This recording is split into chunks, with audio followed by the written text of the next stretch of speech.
Doji,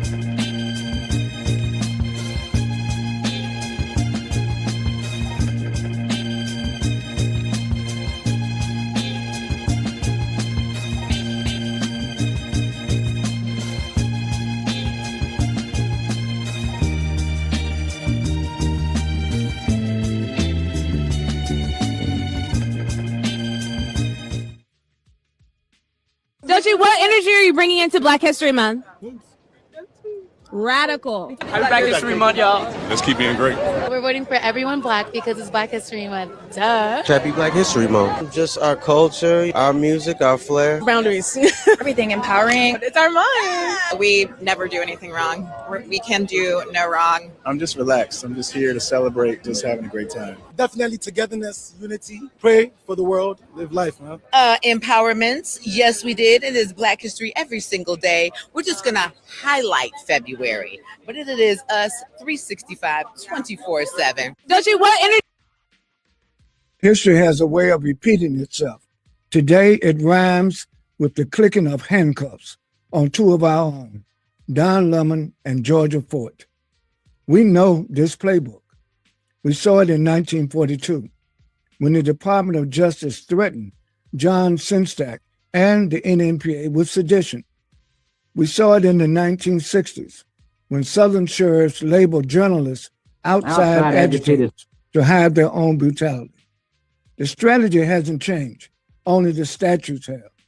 By weaponizing the FACE Act and the Ku Klux Klan Act to turn reporters into conspirators, this government is attempting to resurrect the same walls of silence that the Black press has spent 2 centuries tearing down.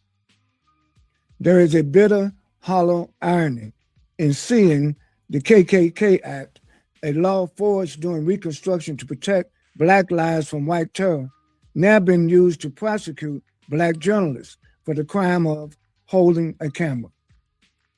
When federal agents arrived at Georgia Fort's door while her children were watching, they are sending a message to every independent journalist of color. Your camera is a liability, and your witness is a crime. In 1918, when the government tried to use the Espionage Act to muzzle W.E.B. Du Bois, he looked them in the eye and said, "The right of the people to speak and to print is a right which no government in a democracy can safely take away." He knew then what we must remember now. You cannot build a democracy by arresting its witnesses. Dr. Du Bois taught us that the Black press is the only press that is really free because it refuses to be owned by the powerful. He called this work the voice of the voiceless. We, the NNPA, stand with Georgia Fort, Don Lemon, and all those arrested. We demand these charges be dropped immediately. We close with Du Bois' eternal warning. If the government thinks it can silence our complaints, it is making a mistake, and we shall not be moved. Welcome to History has a way of repeating itself. Welcome to another edition of Let It Be Known, and this is the type of leadership that Black media needs, the W.E.B. Du Bois type leadership today. Peace and love, y'all, and welcome to Let It Be Known. A lot to talk about. That video was very important by Dr. Chavis, the leader of Black Press and NNPA. As you know, we just set the tone for why we're here. And so today we have headlines about the Super Bowl, Michelle Obama, HBCUs, the Epstein files, and Grammys. And, you know, this is the 100th anniversary of Black History Month, y'all, which started in 1926 by Dr. Carter G. Woodson as Negro History Week and the growth of it. And you saw Dr. Chavis talking about the history of the Black press and how, you know, we can't forget that W.B.E. Du Bois was attacked. And he talked about the KKK Act. So I think that Dr. Chavis, Stacy, really put into perspective that this is nothing new for Black journalists. This is nothing new for the Black press. And as people were ridiculed, the Black press was the one to amplify those messages. And so Dr. Chavis really centered us in this movement and the importance of Black press. Yeah, and RNG says that that's how you start off Black History Month. We've been told and shown and demonstrated forever how important the Black press is. As I said, you just have to have that same resolve that a W.E.B. Du Bois or an Ida B. Wells had. That's what you need. This is a moment where it's so necessary. It's so important. What made it so great about a W.B. Du Bois and a Ida B. Wells, and even today, a Dr. Chavis, is that they didn't waver. They picked a side. They rallied for people to be able to vote. They picked a side.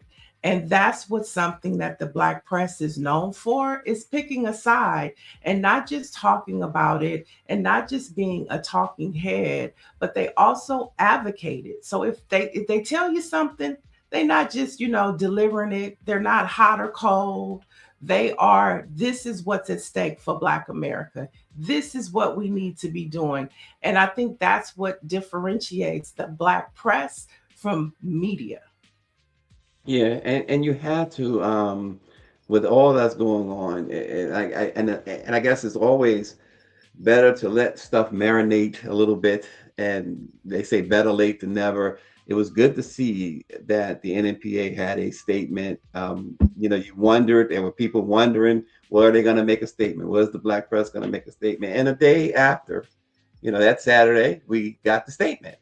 And so, but I think that the Black press made a statement before Saturday, because it's not just I wasn't finished. An individual newspaper made a statement. The Black press did not make a statement. That's not true, Stacy. The Black press is a collaborative effort, and I'm talking about. I'm not finished, Stacy. I'm not finished. Let me finish. Okay. What I'm saying is, on that Saturday, you had the Black press social media handles speaking Saturday, to right. What no in real time. I'm talking about the posts that were made. It's not just about a statement, it's about being involved as things are happening. And you saw Black owned newspapers across the country doing that. Right. Independently owned paper. I'm talking about the organization, the Black press organization. That's what I'm talking about. If you're going to say that you are the trusted voice, people are looking for the trusted voice. People are looking for, and finally, I'm not taking anything away from it. Finally, the president and CEO of the NMPA, the Black Press of America, finally gave us a really good statement. That's all I'm saying. Now, other Black entities did. Denise Roloff Barnes rolled out a great statement, her and Misha Green in the Washington Informer, almost immediately. And that NABJ not only but they were out there. I'm not understanding your point, but okay. I don't understand why you don't understand.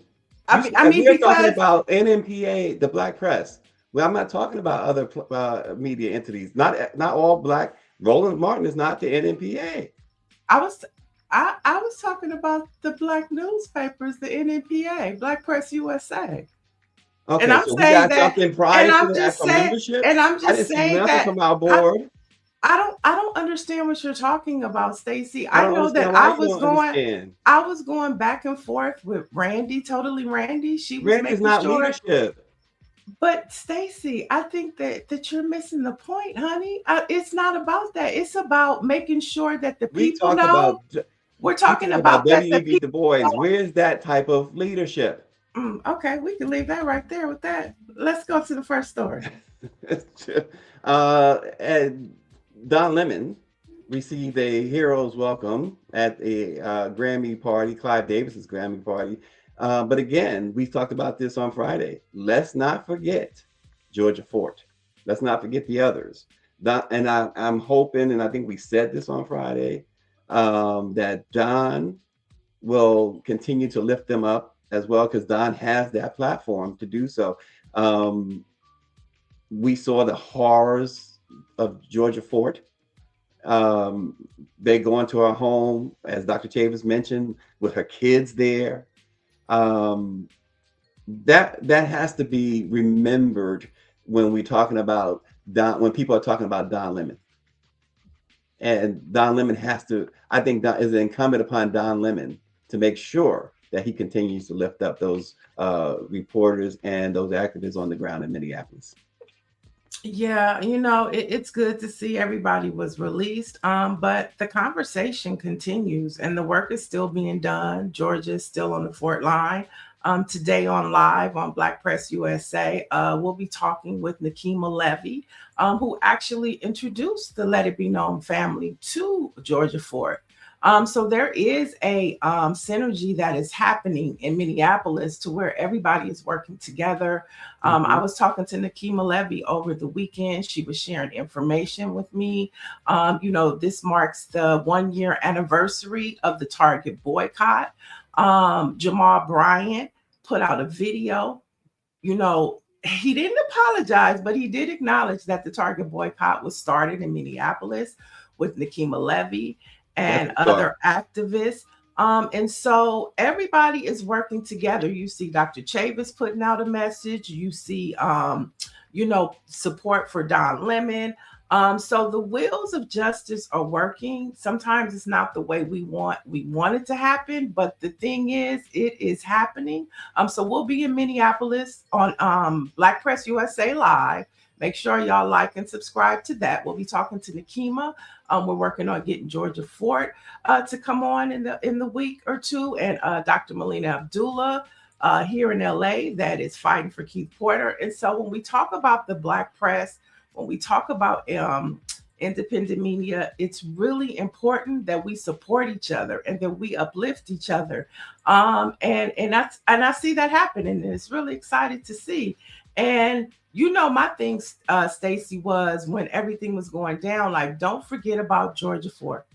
And that was one thing I loved. All of the posts that were coming out, it wasn't just Don Lemon. It was Georgia Fort as well. And we still have to remember those other 3 activists that, that were arrested as well or detained.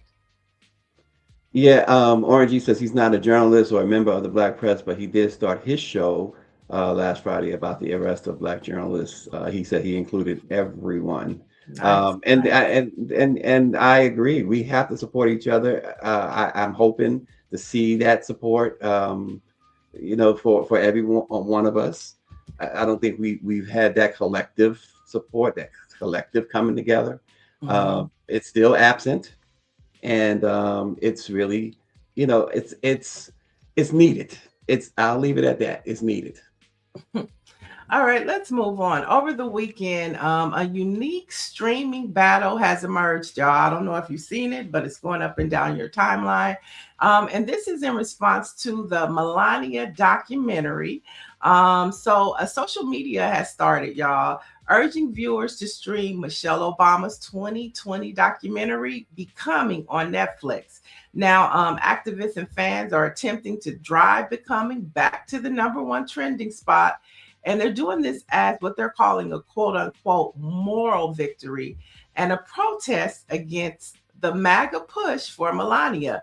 Now, the goal is to ensure that while Melania, she's in the news cycle for her $75 million budget, Michelle Obama is dominating the actual viewership data. Now, Michelle Obama's Becoming has jumped back in to the top 10 on Netflix. Last I checked yesterday, it was at number 8. I haven't checked yet, but yeah, she's in the top 10. And they're really playing with this Melania documentary, Stacy, because it's not on Amazon, which they originally promoted. It was in theaters, and it only made about 7 million. And we know that the budget was like 75 million. Mm-hmm. And Variety reported that most of the people that went to go see it was older white women. So all the Karens. Yeah. And Karens were in the theater.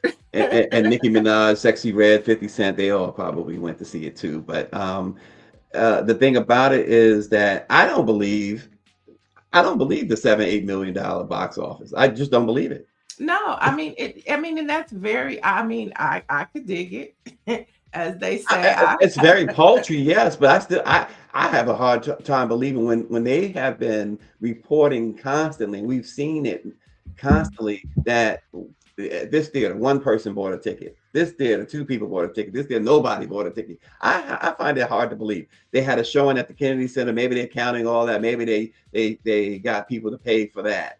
I find it hard to believe. Somebody gave a donation, maybe. I find it hard to Well, believe that movie. even if that's still, that number is extremely low, It's extremely low, yeah. and it hasn't been profitable for the film. And we're seeing this resurgence of a 2020 documentary from Michelle Obama that is still relevant. And they say that the documentary is really about a fitting. I'm talking about Melania now, a fitting. And somebody said it's a great soundtrack. She talks about Michael Jackson. She's seen singing Billie Jean. These are from the clips I'm seeing on social media. And so, I mean, can't touch Michelle. Yeah, and of course they've been spinning it, and you can spin all you want. Facts are facts. This is like the Kennedy Center situation. Give me, I'm just not buying that it made even $7 million. Lady Leo says the same thing. I don't believe it either. First, it was $1 million Saturday. All of a sudden, it jumped to $7 million. Yeah, I just don't believe it. That's just me. Yeah, I see one of our Black papers. I'm sure they've been chiming in about what's happening in Minnesota and especially in Florida, which we need to know as well. And I'm talking about the West Side Gazette newspaper. One of the best. They are saying we will do more when we become aware of who we are. I think that is like papers individually and collectively. That's a great statement. So I want explain the statement. Explain the statement. We will. I mean. Oh yeah. Oh, you want them to explain it? I want them to explain the statement. It's a great statement. Why is it a great statement? I'm not saying it's a bad statement. And here's why I say that. We will do more when we become aware. Why aren't we aware now? Well, that could be. What does it take? What does it take? Us to be in chains? I mean, I don't understand. Explain it, please. And Bobby Henry he knows what he's doing down here in Florida. He knows he has his finger on the pulse. So Lady Leo says, I don't believe it either, Stacy, because the first it was 1 million Saturday, and all of a sudden it jumped to 7 million. And Dr. Maryland says they are dragging that documentary. People are saying they would rather watch January 6th than watch it. LOL. And Destiny Forever Live says it is important and so necessary for us to support each other. Stick a pin in it. Let me say, I'm not criticizing the West Side Gazette statement at all. I'm not at all. The reason I say I want them to explain it, because if Bobby Henry has a way of putting things in words that make, it's going to make a lot of sense. And he's probably saying what I think he's saying, which you guys might be thinking is a criticism. I just want him to spell it out. That's all. Anyway, the sick and sordid details have come pouring out in droves, and among the most troublesome is that there remains still millions of unreleased pages to the Epstein files. Perhaps one thing in there that carries a lot of irony is that when allegedly recruiting, let's say allegedly, because the president is already saying he's suing Trevor Noah from last night's comedy bit that he gave. But allegedly, there was a letter, an email from Epstein to someone. He was allegedly recruiting some young girls for the president, the current president. And he was told that the current president, he wasn't president at the time, but Mr. Trump did not want any N-words. Don't bring any N-words to the island. Mr. Trump refers to them as, quote, boogers. And he doesn't want any boogers. Rep. Ro Khanna noted that there were more than 13,000 mentions of President Trump in the Epstein files as well.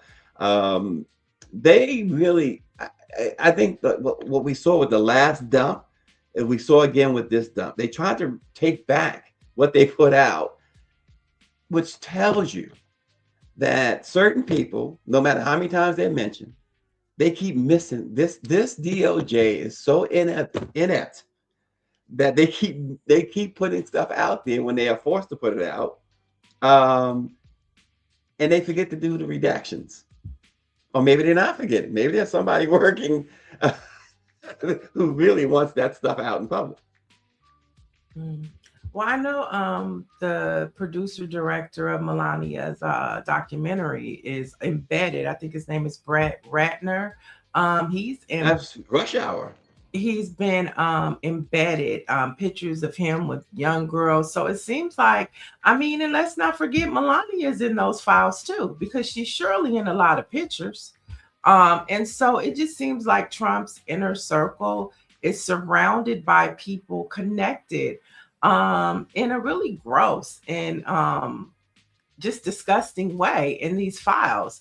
And what they're doing is they're trying to muddy the waters with, throwing out names like Pusha T and Jay-Z, during that time in the 90s, Jay-Z, there are pictures with him and Harry Weinstein, and it becomes another scenario like Diddy. Just because you went to a Diddy party, it doesn't mean that you were having a freak off, number one. And number two, Harry Weinstein was the man in Hollywood during that time. And his parties were legendary as well. And everybody, I'm talking about Oscar winners from Steven Spielberg to Tom Hanks to anybody to George Clooney. Harry Weinstein was somebody that everybody did business with in Hollywood.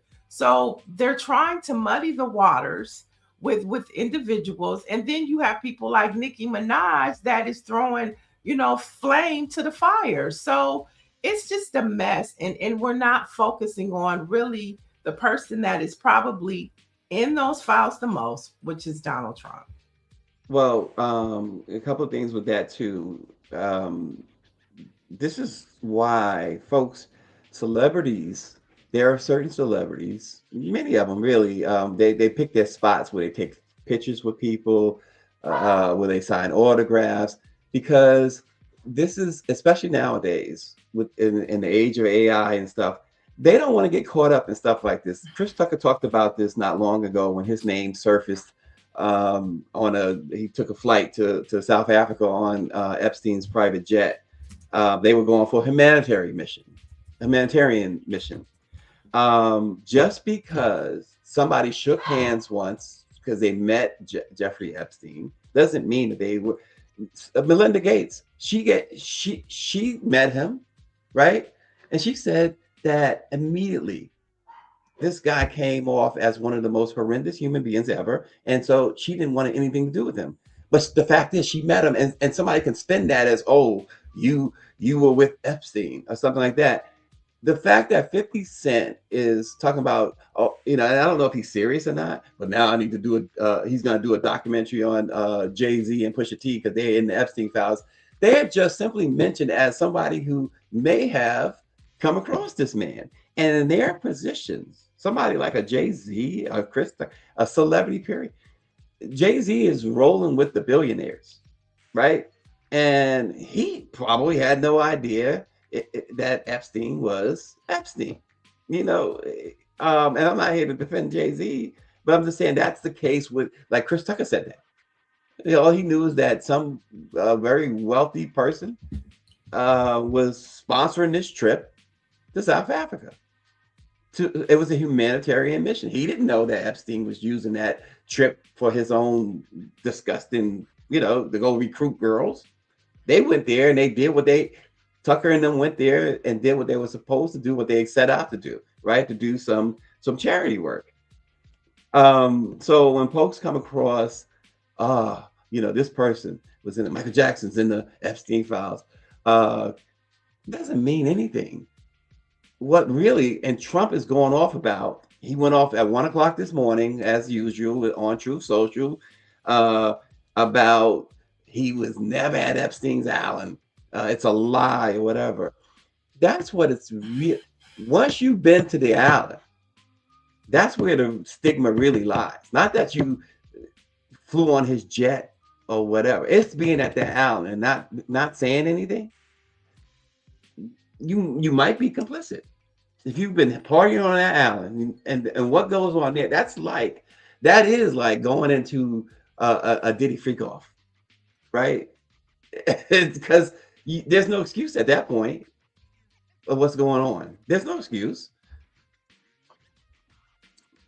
So anyway, and Harvey Weinstein, he folks say they knew about Harvey Weinstein, but nobody did anything about it until he finally, got put in prison for his crimes. And I think he's the latest is just pleading guilty again for something else.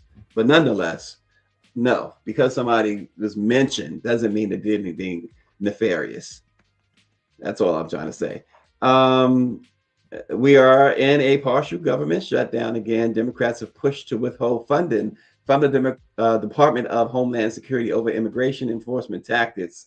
Several federal agencies entered a partial shutdown on Saturday, days after Trump and Senate Minority Leader Chuck Schumer announced a deal. But of course, as we reported on Friday, Schumer did not have the votes, and now you have several Democratic senators saying that no, we're not signing off on funding, giving ICE more funding, and that's the deal that Schumer apparently agreed to allow ICE to be funded at current capacities while they continue to negotiate, which is really pathetic on Chuck Schumer's part. I mean, does he think that folks forget? Just last shutdown, the reason Democrats caved was because of this crazy promise that, oh, we'll negotiate if you sign off on this, we'll negotiate healthcare. And so Schumer caved. It gave him some cover to cave, I guess. He thought it gave him cover to cave. Now Trump tells him, we'll negotiate if you just allow us to continue to pour all this money into ICE. Well, on the House side of things, according to the Hill, the shutdown is supposed to last until tomorrow. And then that's one day longer because House Minority Leader Hakeem Jeffries said Democrats won't provide a single vote needed to move the package along faster for a process that could have been approved today. And so in order for that to have happened, they wouldn't have needed 70 Democrats, and Hakeem Jeffries is saying no. So it's looking like they'll have to go the longer process, which might take them till Tuesday. But the good thing is that Democrats are holding the line, and a lot of that has to do with people power. As you saw, there was another, advancement to shut this United States economy down on Friday. And if we think about what happened a year later in the Target boycott and look at how that grew and what an impact that had by the summer, who knows with these shut the economy down boycotts, if they continue to happen, the impact that it could really make. And so going back to people power, a lot of this has to do with these lawmakers listening to their constituents and saying, no, we're tired. Look at the NAACP, who is now turning to something that is unprecedented. They're saying abolish ICE, no defund, no reform. They say abolish it. And so when you see things like this happening, it can't help but penetrate and move the needle on Capitol Hill. Well, you say they're holding the line. We'll see, because they continue to fold like heroin addicts. I mean, it's just like, give me a break. Let's see if they won't fold this time, because they folded the last. They continue to fold. Jeffries, I think Hakeem has seemingly found some footing. He is, because he was as big a disappointment as Schumer for a while there. But I think that Hakeem has finally found some footing. And we'll see if he can get his caucus to follow him, because Schumer certainly doesn't have his caucus following him, not lockstep like the MAGA folks, like MAGA Mike. But we'll see. We will see. I agree with you on the people power. People are fed up.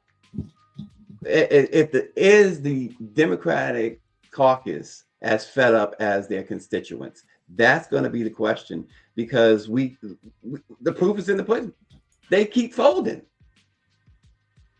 You got to have some spine, and let's see. I think Hakeem has changed a bit over the last few months. He's finally seemed to say, you know, I'm going to lead the way people expect me to lead, that my people expect me to lead. So we'll see. So in more news, let's head to Texas as we talk about leadership and congressional members. In a victory for Houston's historic 18th congressional district, former Harris County Attorney Christian Menifee won the special election runoff this past Saturday. Now his win narrows the Republican majority in the House, which we were just speaking of, to a razor 2018 to 2014. So, you know, to your point, it's not just about, you know, if they could stand up, but it's also picking up these numbers to take over. And that's what one number closer. Now, in his victory speech, Menifee was defiant, telling supporters his win is a mandate to oppose the current administration's agenda, specifically citing plans to challenge ICE operations. Now, of course, if you remember, his seat was long held by the late Sheila Jackson Lee and most recently Sylvester Turner. So that was a really popular Black seat. It was maintained by a Black person. And so one more number means one number closer to flipping Congress in the House. And we know that a lot of the actions that are happening is because Donald Trump does not want a midterm. None of the Republicans do, because they fear that they will lose. Well, here's the thing, though, Niele. When you talk about that, first and foremost, that's a huge win. Trump have won that district by 17 points. So it shows you the huge turnaround. But here is something else to keep in mind on that win. Republicans voted for Democrats this time. Republicans. That's how bad it is right now. And it was a huge amount of Republicans. I have the numbers here. Texas State election, Senate District 9 special election, voter partisanship. Republicans, 51% of Republicans voted in this particular election. Only 35% of Democratic voters cast ballots. Yet Taylor Raymond, how you pronounce his last name, won by a landslide. The latest vote count was 57% to 43%. So I think that's a signal of how a couple of things, how much in trouble that the Republicans know that they are in, because their own voters turned on them, right? And two, somebody mentioned this, and I don't know when Governor Hot Wheels' term is up, but now would be the time for a Democrat to challenge him. Yeah, for sure. We have some comments in the chat. The West Side Gazette newspaper responded, and they said, Black self-awareness is the moment we remember who we are, where we come from, and why our voice matters. When we see ourselves clearly, our history, our power, our responsibility, then we move with purpose, make informed choices, and create positive change, not just for ourselves, but for generations to come. Stay alive. I'm Black and I'm proud. Patricia Jackson says he was financial guy initially, but a picture doesn't mean you engaged in deeds. That's true. Right. That was what you were saying. And then who else do we have? So many. Yeah, thanks for y'all chiming in, y'all talking. Nancy Wall says, I'm so glad he won the seat. She was a trailblazer. Orange G says, shame on Greg Abbott. That special election took a whole year because Hot Wheels Abbott didn't want to see a Black person win Houston. So yeah, the chat is chatting. Y'all chatting it up. But Let's head to Virginia, where a Virginia state court has blocked Democrats' plan to redistrict this year, which is a blow to the party's hope of redrawing the state's congressional lines ahead of the midterm. So they're just going to have to knock on some more doors. They're going to have to make some more calls. And maybe, like, to your point, Stacy, you know, in Houston, you said they had Republicans voting. So we might see that in Virginia, and at the rate that this Trump administration is going, you're going to see a lot more of that type of activity happen with what do they call Republicans? What do they call Republicans? They call Republicans, right? Okay, so you guys, it has happened again. I know Orange G can weigh in on this. 8 inmates escaped from Louisiana from a detention center over the weekend. Y'all, another 8 broke free. However, this time it didn't take as long to capture the escapees. Louisiana authorities say all 8 inmates who escaped from a rural jail were captured less than 24 hours after they were reported missing. Now, officials have not said how the escape unfolded from the River Bend Detention Center in Lake Providence, which it borders Arkansas and Mississippi. So they have also not detailed how each of the men were captured. But nevertheless, another 8 escapees. What is going on in Louisiana with these prisons? Well, I mean, it's a slave plantation. The Parchment prison there. Now, they wasn't in Parchment yet. Perhaps they were on their way. They were in a detention center, but Parchment is a 1,000% slave plantation. In fact, it was built on a slave plantation and it's run as if it's still a slave plantation. It's one of those prisons that Jay-Z sued. His company, his organization sued Reform Alliance. And it is the conditions there. I remember during the pandemic, they had some folks had some phones smuggled in there, and they had no protection from the pandemic. They had mold everywhere. They were showing this on the phones, the mold, the water, the floodings, the rodents in the food, and they treat these prisoners, like I said, like slaves. Yeah, for sure. Well, you know, if you're in Louisiana, you're safe. They have been detained. And yes, we do need prison reform at the same time. Louisiana, I'm sorry, Angola. I'm thinking Mississippi. Angola is the same as Parchment in Louisiana. Angola is in Louisiana. Parchment is in Mississippi. And both of them, Jay-Z sued both of them, by the way. And they both run the same way. RNG could tell us all about that, right, RNG? Well, let's head to some HBCU headlines. This is one that is beginning to trend.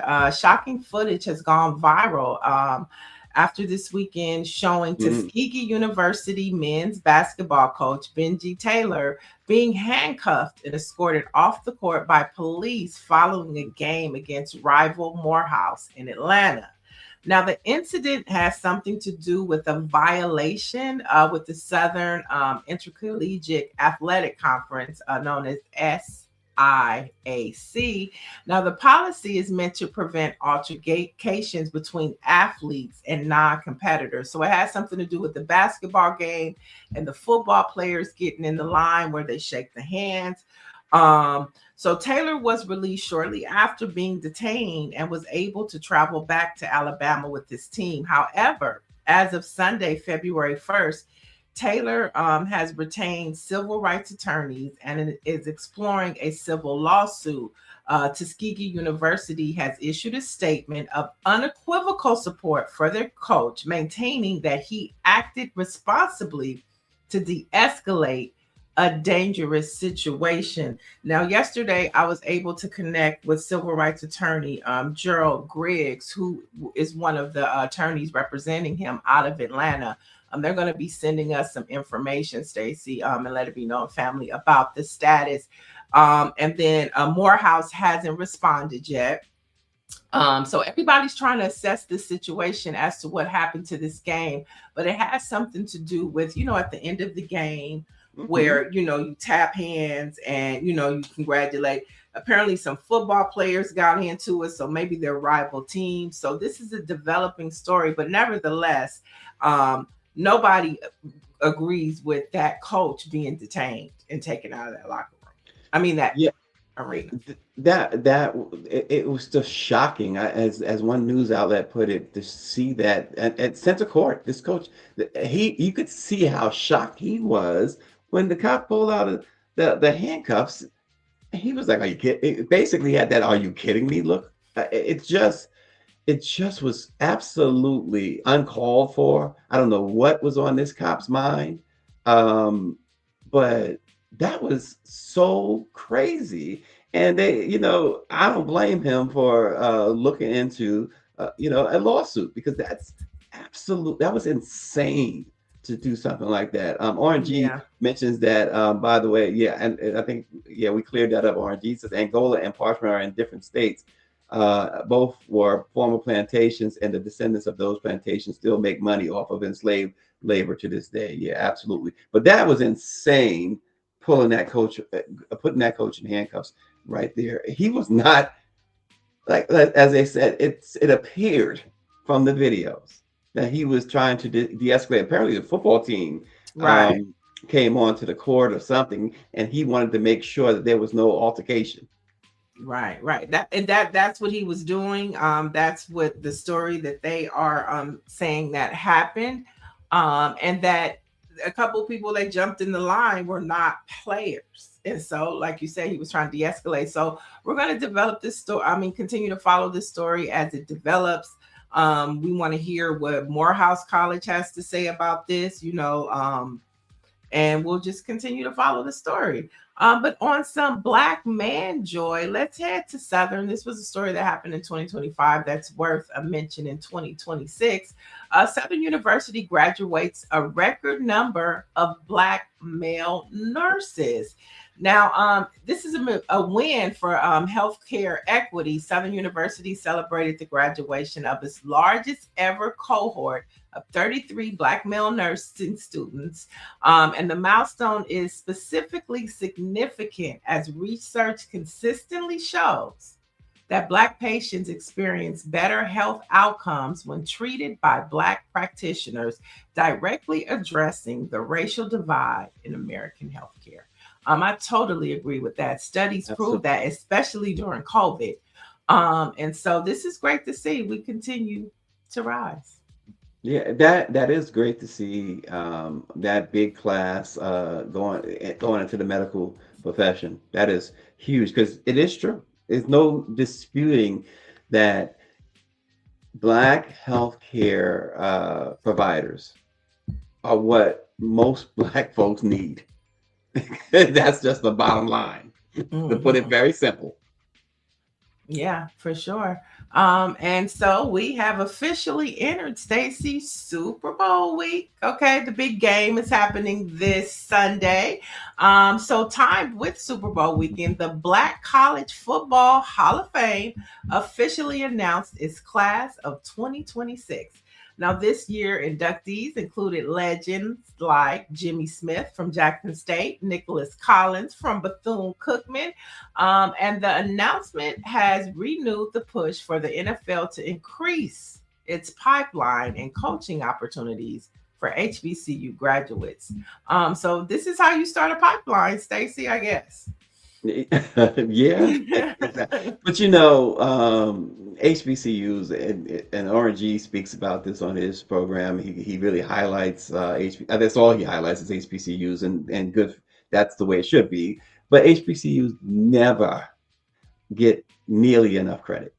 What they provide in the world of sports, but in other so many the graduates of HBCU. When you graduated HBCU, the level of accomplishments that many have achieved is bar none. That's why you have this this crackdown, this white supremacy and stuff like that, because they see that and they are so afraid of that. the minds that come out of HBCUs are just amazing. And not only the education part, Niele, what I witnessed with HBCU students, I went to a PWI, right? But what I witnessed with HBCUs, students, graduates, is you mentioned the word joy. They have the mind and they have the joy. They have the pride. They're proud. And you don't get that everywhere else. Well, I can agree. Graham fam in the house. Let's jump into another sports topic. So here's the riddle. What does Madison Square Garden and a toupee have in common? And the answer is heavyweight Jarrell Big Baby Miller. Now, Big Baby had his hairpiece punched clean off during a second round battle against another boxer over the weekend. Rather than embarrass, Miller leaned into the comedy, ripping the toupee off and tossing it into the crowd before securing a split decision victory. Now, after the fight, Miller explained that he was wearing the toupee because he had accidentally washed his hair with amino bleach at his mother's house days prior, causing his real hair to fall out. Now that is bizarre, but wait, he washed his hair with bleach? Yeah, he said maybe he was trying to dye his hair. Maybe he was trying to do a Malcolm X. I don't know. Wait, and speaking of dyeing your hair in Madison Square Garden, I was watching the Knicks-Laker game last night. Tracy Morgan was sitting courtside. I like Tracy Morgan and all, but Tracy Morgan gave me the Jermaine Jackson vibes. Oh my gosh, he clearly did something to his hair, colored his hair, and then the sideburns. He had these sideburns going down, and they were just so dark. I'm like, Tracy, you're looking kind of crazy. But this, I'm glad he was able to. In that situation right there, you can only make fun of yourself, right? I'm glad he was able. That is crazy. That is crazy. Well, he didn't catch any headlines for the fight, but he did bring attention to the fight because of his toupee hats. So, oh my God, there you have it. See, that other fighter, if he won the fight, if that other fighter would have won the fight, he could have always bragged, man, I knocked the toupee off that guy. That's a good one. Oh my gosh. Wow. So folks, over the weekend, we got some sad news. Fans of Sanford and Son, Damon Wilson died at the age of 79. He had been on the interview circuit for the last few years. You hadn't heard from him in a while until maybe about 3 years ago. He started really doing the interview circuit and talking about his days at Sanford and Son.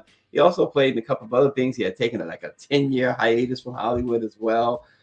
He became a preacher, and his actual name, folks, we always think of him as Damon Wilson or Lamont, but Grady Damon Wilson is his name. Of course, Grady was Fred's best friend on that show. And that show had a lot of things like that because, for instance, Fred Sanford, the name Fred Sanford is was actually Red Fox's brother's name. Oh, okay. Yeah, and the role of Esther, Aunt Esther, her and Red Fox grew up together in St. Louis, and he had always promised her that if he made it on television, that she would always have a spot, and he lived up to that. She always talked about that as well. But yeah, Damon Wilson, apparently the reports are that he had been battling some sort of cancer for a while now.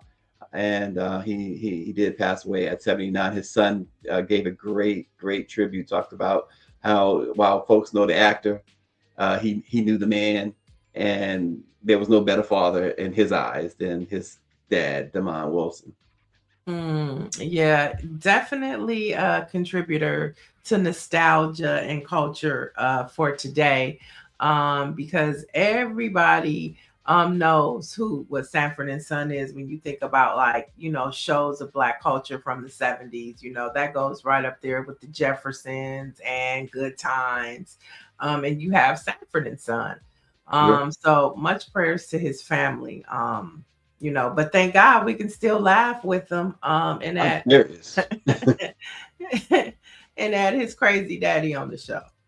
It was so odd, right? When you think about it, because when I watched the show, sometimes you get carried away. So you watch the show, I'm like, Lamont is 30 something years old. Well, why does he act like a child? And Fred treated him like a child. There were times he's act like a little child. It's like, give me a break. But then you got his father call him a dummy. That's no way to raise a child, calling him a dummy. Yeah, that was one of his catchphrases. You big dummy. Yeah. When I hear you big dummy. That's what you think about, right? Those two. Mm-hmm. So yeah. So before we get up out of here, we have to talk about the biggest night in music, which happened last night, the Grammys. And so of course Kendrick Lamar has surpassed Jay-Z to become the most awarded rapper in Grammy history. But I thought one of my favorite moments was when he and SZA won for Song of the Year. That's like one of the big awards to win. But I appreciated how they talked about the curation of that song, Luther. First off, did you see it? Did you see Cher? First off, did you see Cher, Stacy? I heard it, but I don't watch the award shows.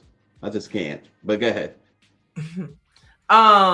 So Cher came out, and clearly she didn't realize that she was there to introduce the Song of the Year, because she gave a speech, then she walked off, and Trevor Noah says, you have to come back because you have to give the nomination. So she gives the nomination, and she doesn't know how to, she has the envelope in her hand, and then she goes, it's supposed to be on the teleprompter. Oh, okay. Then she opens up, and then she says, and the winner is Luther Vandross. And everybody is just looking like, what is going on?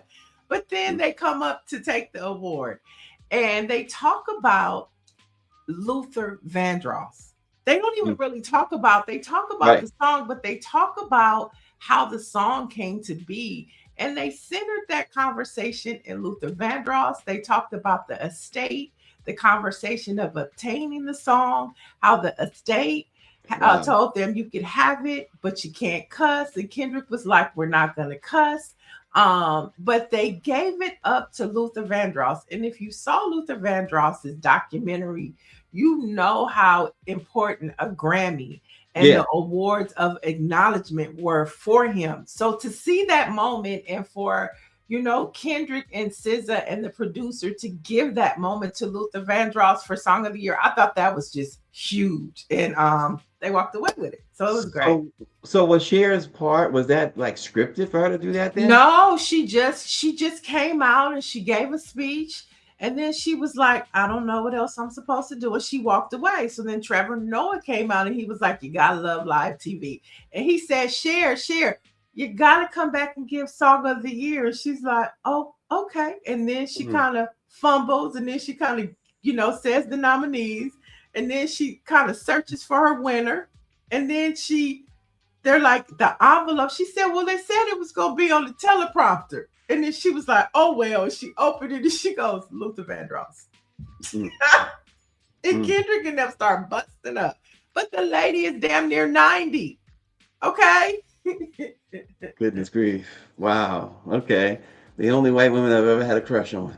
But she looks amazing. Look at her. Yeah. I wanted to say was that, I didn't see it either. I don't watch TV, so. Oh Lord. So but I was mad that I missed it because I wanted to see the performances. But I did get a chance to see on YouTube a couple of clips, from the red carpet, and I wanted to say I'm proud of the clips I saw where Black folks took the opportunity to speak to the moment, to talk about our history. You know what I'm saying? And that they were there to speak life into us as we're being erased. I really appreciated that. Yeah, it was great. And they definitely, during the award show, discussed the moment in time. Bad Bunny, he got his message out the best he could in English, because he does not lean into English, okay? But he got it out. And you saw a lot. Olivia Dean, who won New Artist. She has this really posh from she's like Afro Latina. She talked about her grandparents being immigrants. So everybody leaned in to the Billie Eilish. She took that moment to, to speak truth to power. And so it was so bad that this morning Donald Trump said that he might sue Trevor Noah for taking jabs at him for Epstein jokes. and he, he also noted in that 1 a.m. post that he was going to he was glad that CBS decided not to air the Grammys anymore. Of course, CBS, he owns that network now. So I don't know which network had it this time. ABC? No, it was on CBS last night. It was the last year for it. Oh, so that's what he was referring to. Yeah. Okay. But and last but not least, Samara Jones, the jazz artist, she won. Big winners. Leon Thomas won for best R&B for Mutt. Proving that the new generation of soul is in good hands. He had a really great performance. Tyler, the Creator, I don't know about his performance. It kind of threw me off. I don't know what was going on. It was given like Dusty Rhodes, Psycho, Thriller. It was just a lot going on with that performance. But he had Regina King in his performance, and she was speaking. Her speech was bomb, though. And then the most beautiful moment, the most gorgeous moment of the night was the tribute to Roberta Flack and D'Angelo. Baby, when I tell you they left nothing on the table for those two artists. I mean, you see there, you have Raphael Sadiq, Wyclef Jean, Layla Hathaway, October, London, John Baptiste, Shaka Khan, John Legend. And it was like, Anthony Hamilton. It was so beautiful. And then they had like the organ there with nobody at it, just for reminiscent of D'Angelo. It was beautiful. It was so good. Two things about the Grammys, right? Again, I didn't watch, but two things jump out when you talk about D'Angelo too. 10 years ago, Prince died, and there was lots of tributes, and understandably so, but I barely watched any and was just reminded how D'Angelo gave what had to be the best Prince tribute. It was a tearful and spot-on rendition of Sometimes It Snows in April. And I have never seen anyone perform a Prince tribute or a Prince moment of any kind that was so spot-on Prince. And D'Angelo absolutely killed it. So it's really interesting that, I think about that as they paid tribute to D'Angelo, as you're saying, and how great it was, because he put on, it was just amazing what he did for Prince. Yeah, there's a picture of last night. Bilal did the same thing. I mean, everybody captured whatever song they sung, they captured the essence of D'Angelo and Roberta Flack. And Miss Lauryn Hill, she did her thing, although she did not know who was coming out and when. She was calling all the wrong people when they was coming out. And it's like, girl, read the teleprompter or stick to the notes. But they didn't give Cher a teleprompter, but they gave Lauryn the teleprompter, and Lauryn they should have gave her. Well, Lauryn I'm gonna do what I want to do. Lauryn needed the teleprompter, but that performance, and then she did Killing Me Softly, in the original state. And then she told Wyclef to take it away to the Fugees. And then it was just like everybody on the stage went bananas. It was such a beautiful tribute to both of the legends. I mean, and to Greer's point about just, we showed up last night. And that is why that performance right there showed why Black people are the culture. We are the culture. And all of those songs, especially Roberta Flack, think about how many people have sampled her music. Yeah, absolutely. I mean, how many people have sampled her music? And D'Angelo, will be the same. And I hope that these younger generation artists are challenged by what they saw, because over the weekend I saw New Edition, and it just amazed me. After 40 years, you still know every lyric, they still know every dance move, and they can sell out arenas. Can these new artists of the day transcend from generation to generation like these artists, from Gen X and beyond? I don't know if that's gonna happen. You know, and I understand Kendrick won a number of awards last night. But I thought about this too when I was seeing the headlines this morning. I understand that they probably showed during a commercial the trailer or some sort of piece about the upcoming movie about Michael Jackson, and it made me think about Thriller, and it set the record way back in 1983. I think it was 83. He won 8 Grammy Awards for that. And think about if Thriller were released today, it's likely that Michael would have won at least 12 out of the 17 the album probably would have been nominated for. It's just amazing. You talk about Black culture, all what has been accomplished and what they are trying to erase. It's phenomenal to see and hear. Like I said, I didn't watch, and I hear you describe the performance, Lauryn Hill and all of the rest, and I was just talking about D'Angelo and his tribute some years ago to Prince, and just how Black artists really get down from Michael to today, right? And how the standards that they set, because I don't think I'm going to ever see anybody do Prince the way D'Angelo did. You're probably not going to ever see another New Edition. You went to that show. I saw some of your video from the show. You're not going to see that anymore. But you always will have that. Mm-hmm. And it's just the greatness of you talk about Black History Month and stuff, but it's a great way to kick it off. Mm-hmm. With all of that greatness that can't be touched. Yeah, but when you see an artist like Leon Mudd, who was like centered in, I guess they had all of the new artists performing. And one thing about, like, you brought up Michael Jackson, but Michael Jackson didn't really play instruments. You brought up Prince. Prince played instruments. It's nothing like live music. Okay. It's just nothing like it. Like on Friday, I went to go see Robert Glasper. And I mean, when I tell you they play, and then Layla Hathaway came out.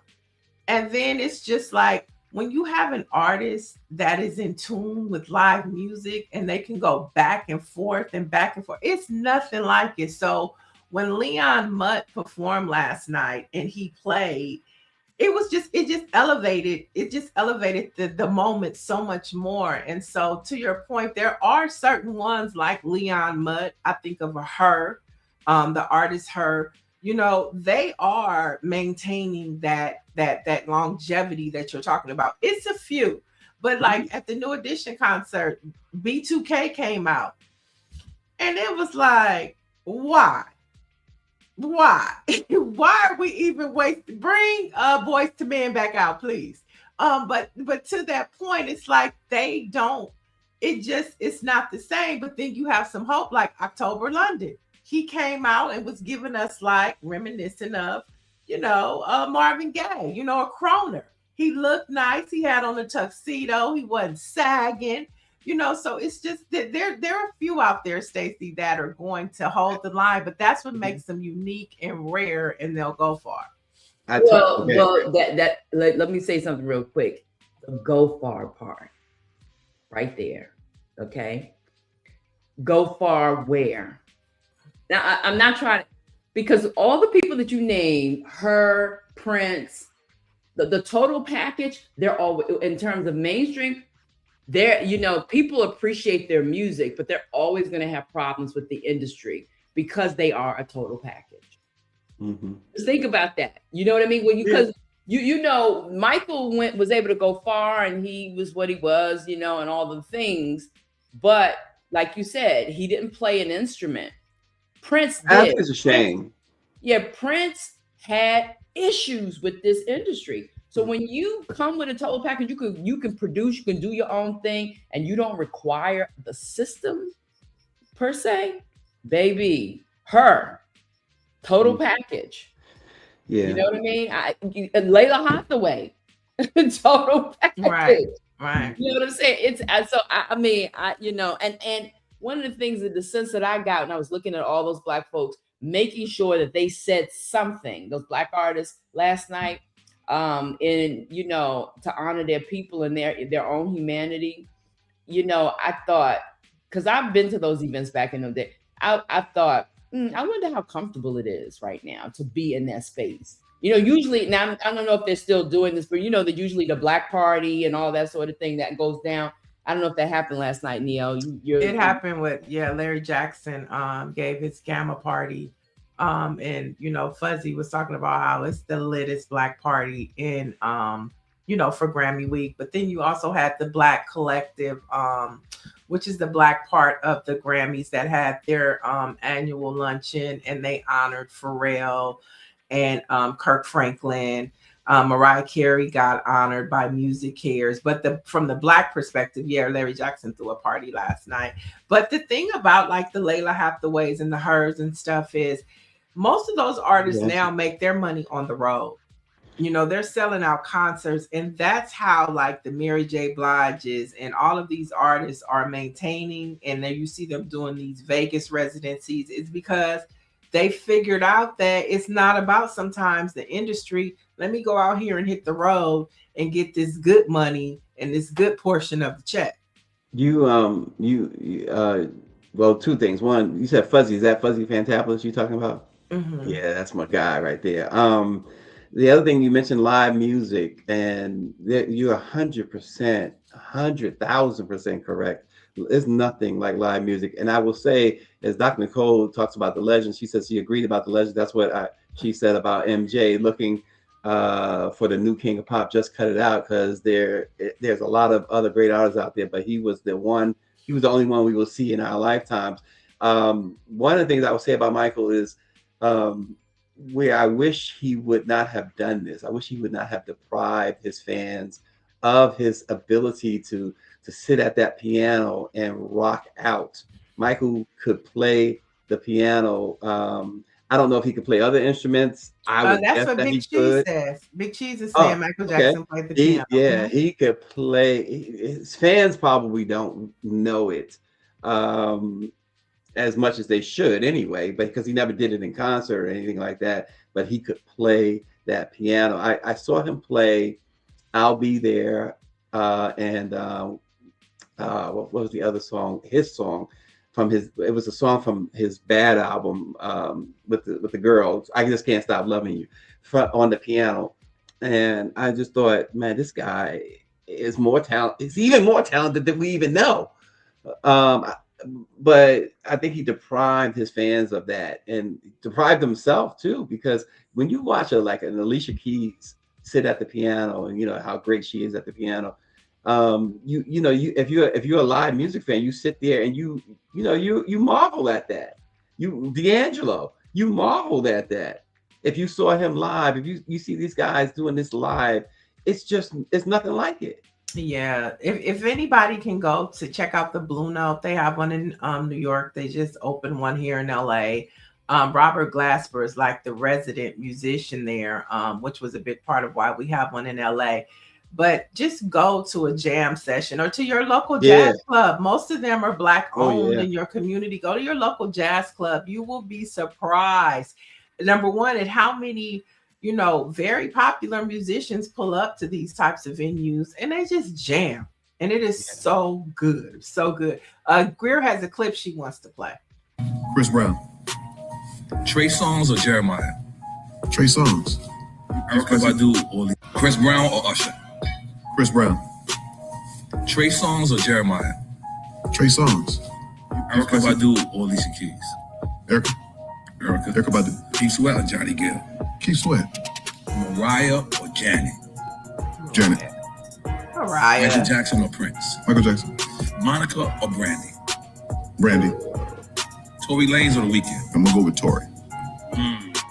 Stevie Wonder or Luther Vandross? Stevie Luther. Wonder. Luther Green, Vandross. Al Green. Teddy Bobby Pendergrass. Brown or I'll Be Sure. Bobby Brown, don't do that. Marvin Gaye or Smokey Robinson. Marvin Gaye. TLC or SWV. SWV. Otis Redding or Sam Cooke. Sam Cooke. New Edition or the Jackson 5. I have to go with New Edition. Thriller or Off the Wall. Off the Wall. Go ahead and get my shot. Yeah. I don't want to do this. Chris Brown or Usher. That was fun.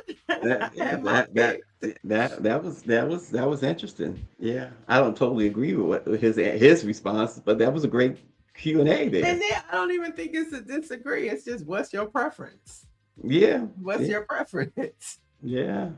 Wow. That was nice. That's a nice touch right there. That had to be fun doing that.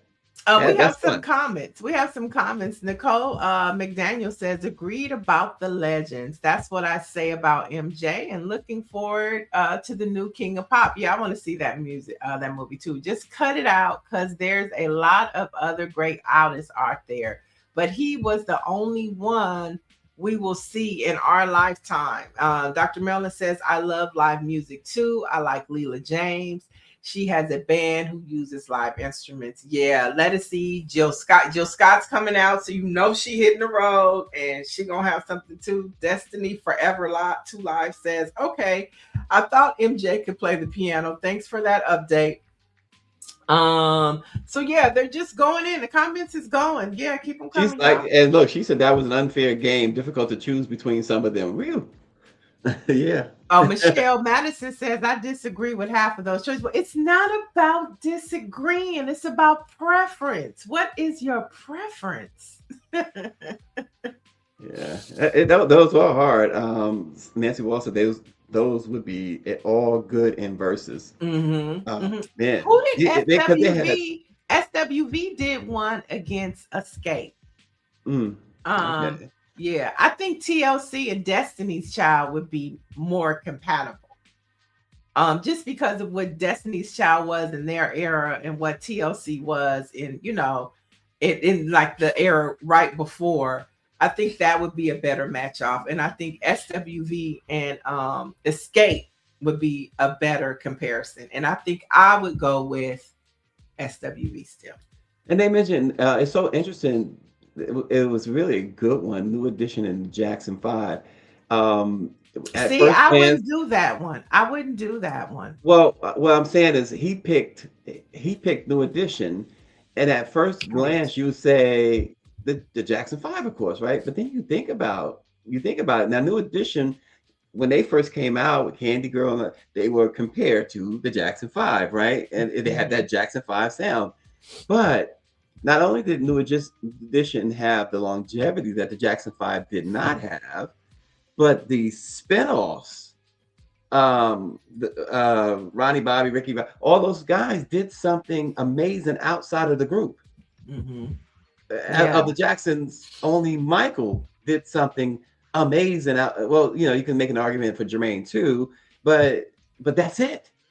And you got to remember too, because of New Edition and their success, you talk about spinoffs, the other boy groups that they inspired, even the white ones. Right. New Kids on the Block and what's the other Backstreet Boys? Yeah, absolutely. Yeah. So like I said, the first inclination, of course, the Jackson 5, because you're thinking about Michael. But then you think about it, and you're like, gosh, and then like you said, you saw a New Edition over the weekend. It's like, man. Yeah, I picked New Edition, but that's just who I grew up on, and I love the Jacksons, but I grew up on New Edition. My first concert was a New Edition concert with the Jets and Morris Day. I mean, I have seen New Edition. I've seen every edition of New Edition, the originals, when it was just 4 of them, when Johnny came, and then when they all got back together, and I would do it again every time, because when I tell you every lyric, it wasn't just me. I mean, and everybody came in their NE gear. Okay, they had custom New Edition outfits made. It was a multi-generational concert. It was just amazing. It was amazing.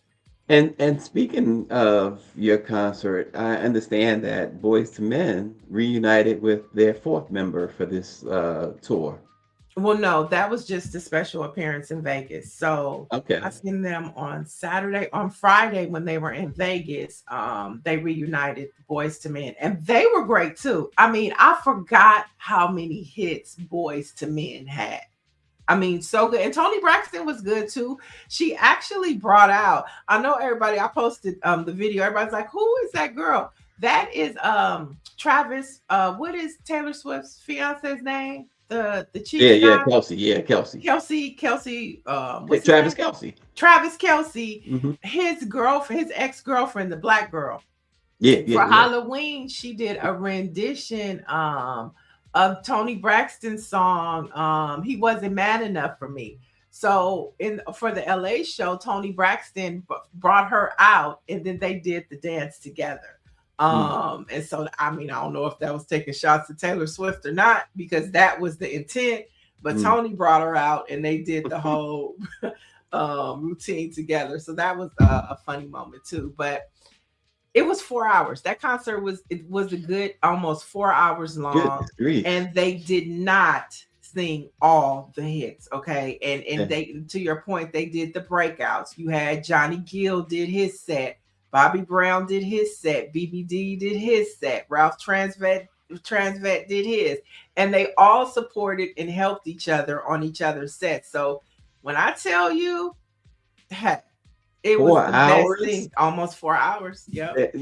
So the groups who are legendary for long concerts, Springsteen and the E Street Band usually plays 3.5 hours. The Grateful Dead usually play about 3 to 4 hours as well. But other than that, artists get in and they get out. It'll be 90 minutes and out.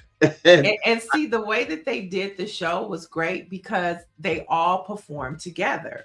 And so when they started, they were all on stage together. And then they kind of just pivot. You know, they would like, relay, your turn. And it was just a sequence of things. So the show never stopped. There were no intermissions. It was just like, it was either New Edition, and then Boys to Men, then Bobby Brown, then Toni Braxton, then Johnny Gill, then New Edition. It was just this formula, and they just kept going. And it was like, I was invited back in 2003, 2004 to a private Prince show after he got elected into the Rock and Roll Hall of Fame.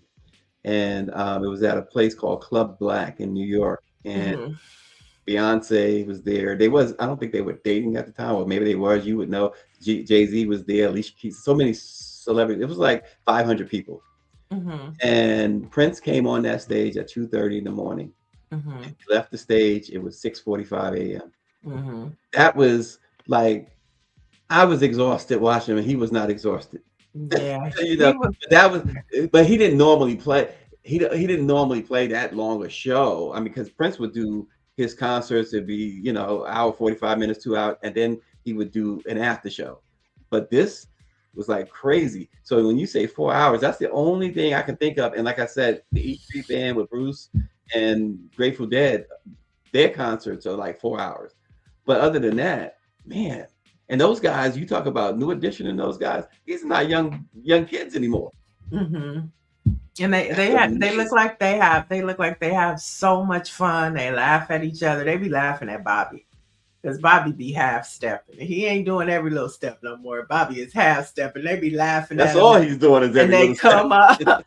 And they come out and they support him. It is just like the most beautiful thing ever to see. So if it's coming to a city near you, and I would recommend, if you want a good time, like Toni Braxton, Boys to Men, New Edition, fabulous show. Wow, yeah, that's the concert of the year so far this year, right? That's the tour of the year. Yeah, I wouldn't say of the year, because we don't know yet. You know, everybody. Well, that's what I said so far. Everybody is saving their money. They like, it's Beyonce. Are we getting Act 3? You know, so you have anticipation for that. And so you never know who's gonna pop out with a tour. Jill Scott, she's dropping her album this month, maybe next. I think it comes out next week, so you know she's gonna hit the road. So a lot of stuff. Yeah, All right, Black History, folks. On this date in 1897, Alfred Crail invented the ice cream scoop. He was working at a porter for a hotel, and he noticed that people were having a hard time scooping ice cream with ordinary utensils. So he decided to create a device that would help. And in 1897, he had patented the ice cream mold and disher, which was designed to not only scoop ice cream, but also keep it from sticking to the device to make the process a lot easier. His handy invention, folks, is still being used by so many millions of people today. I love that. I mean, well thought out. Not even like make it to where it doesn't stick, which means that he had to do that a lot of times to get to that. I had started watching Madam C.J. Walker with Octavia Spencer, and like how many times it took her to steal that formula from that lady. But how many times it took her to make her Madam C.J. Walker formula to where you didn't smell the sulfur. You know what I'm saying? So it was different, but you know, the premise formula was from somebody else, and she just perfected that formula. And we know the story of Madam C.J. Walker. But my point is, how many times and how many attempts and how many scalps she burned to get that formula. And Black people have been doing that. You know, ice cream scoop, something we take for granted. When you scoop your ice cream, remember that it wouldn't be so smooth if it wasn't for a Black man. There you go. And in honor of the Grammys, our another of our Black History facts is in honor of the Grammys. So in 1988, Jody Watley, remember her? She won the Grammy for Best New Artist, which is so fitting because Olivia Dean, Greer, if you get a picture of her, she has that flavor. She has Jody Watley flavor, even her song. She won New Artist last night. But Jody Watley in 1988 won Best New Artist, becoming the third artist to win the award at that time. And so another Black woman, an Afro-Latino, won last night. And her song is very popular. Yeah, there you go. All right. Well, there That's you go. her. There's Olivia Dean. Mm-hmm. What a day. What a day. So don't forget, 1 o'clock Eastern Standard Time, 10 a.m. Pacific, live on Black Press USA. We will be talking with Nakima Levy Armstrong from Minneapolis. She's going to talk about what happened when she was detained by ICE officers. We're going to talk about the going into second year of the boycott. And what's next for Minneapolis? There's so many things to talk about. So she's going to tap in with us on live. And then don't forget, for the latest in Black news and the organization that celebrates Black history 365 days a year, there's no other place but BlackPressUSA.com. Have a good one.